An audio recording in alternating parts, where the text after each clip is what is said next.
The single biggest problem with communication is the illusion that it has taken place. George Bernard Shaw originally said that, but us as advertisers need to listen a little harder because when it comes to broadcast advertising, there's a couple things that are really giving us the illusion that communication has taken place when really we've been lost in the noise. Today we're going to talk about those so you can get more out of your TV broadcast advertising.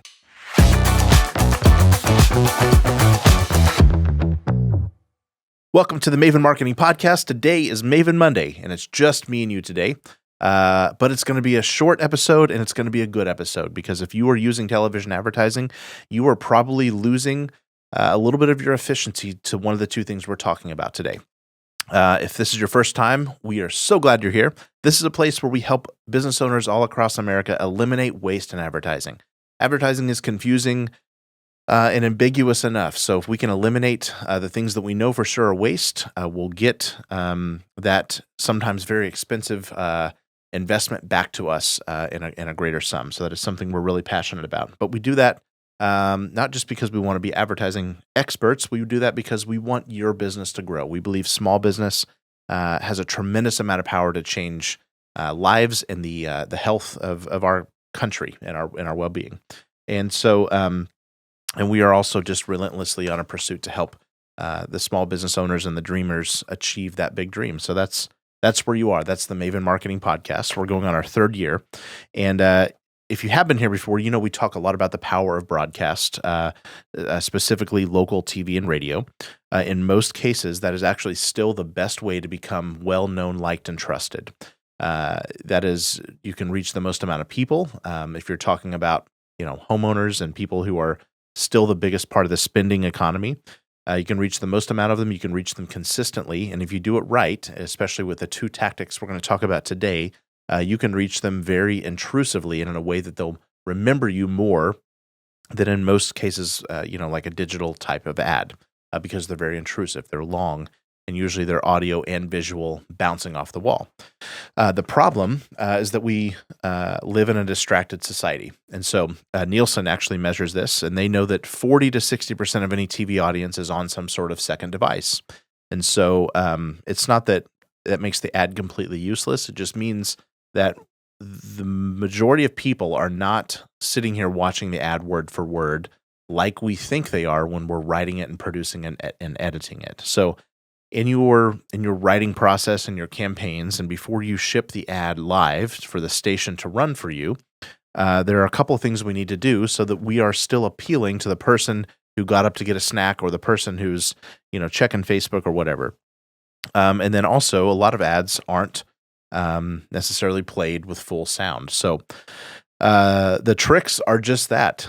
The first is that you need to, before you finish this ad and call it ready, you need to say, okay, I'm going to go in the other room and I'm going to play this on the computer or the final, production screen. And I'm going to go, if I were, cooking dinner or if I were off the couch for a minute, would this ad still have the ability to be memorable and intrusive?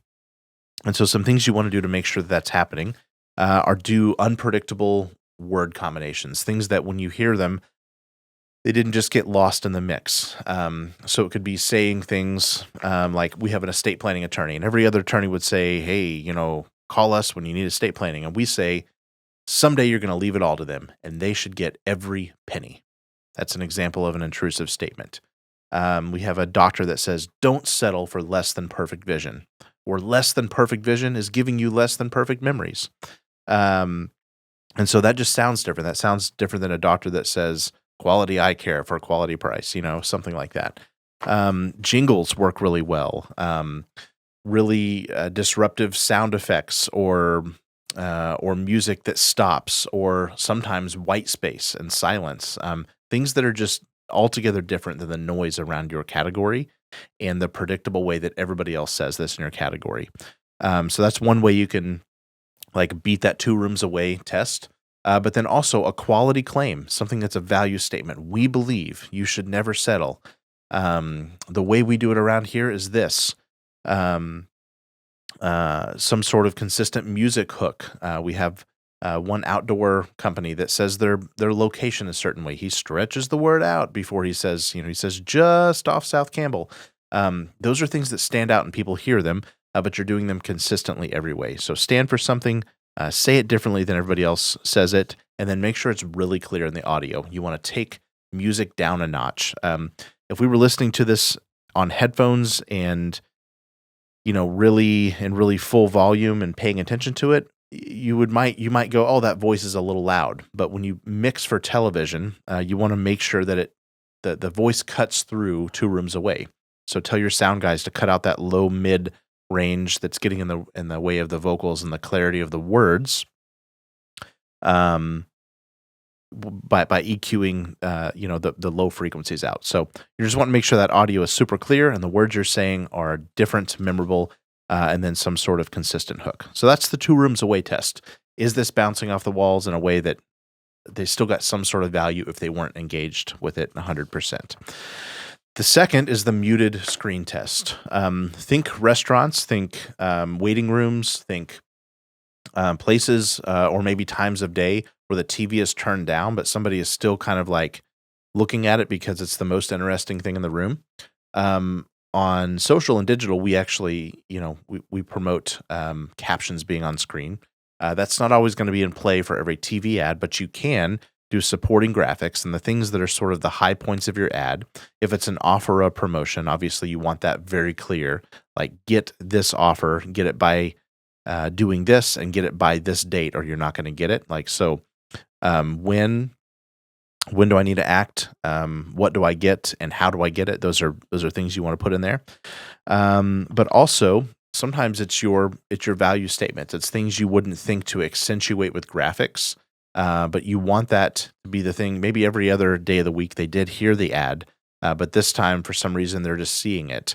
And so the things that are your not just your slogans, but your value statements and your belief statements. We believe you should never settle for less than perfect vision. We believe you should be lifelong friends with your roofer. I'm just saying some things that pop off of our ads. Those are things you want accentuated and complemented and paired with a graphic on the screen. And so maybe if you were looking at this 100%, you'd be going, wow, that's a lot of words on the screen. Or why did they have to put the words on the screen? But you need to account for there's people half listening and half watching a lot of the time. So say if I watch this without the audio on at all, would I understand what's going on? And could I get some sort of visual stimulus that helps me act or remember this company? I think also faces being in your ads is really important. You'd be surprised how many ads just have, the B-roll and then maybe a phone number at the bottom of the screen, but there's not a whole lot of clarity about what the ad was about and why it was valuable. I think it was David Ogilvy that said, make your ads too valuable to throw away. So maybe you're putting tips on the screen. Maybe you're saying, if I just caught a 3 or 4 second glance at it, I would walk away and go, wow, that was somewhat interesting. And it's not that people are these aren't cinematic events. They're not going to maybe remember it forever, but it is making sure that point in time where that 30 or 60 second ad displayed, there was tangible takeaways for both the listener only and the watcher only. And so those are just 2 quick tests you can run before you put the ad to production. Maybe that'll prompt you to do something a little extra or take something a little, more distracting away from the audio perspective of the ad. And hey, in a world where everything's more expensive, we need everything to work just a little bit better. So those are 2 tricks you can use. Take those to your production guys and take those to your writers and just make sure you're standing out in both audio and visual.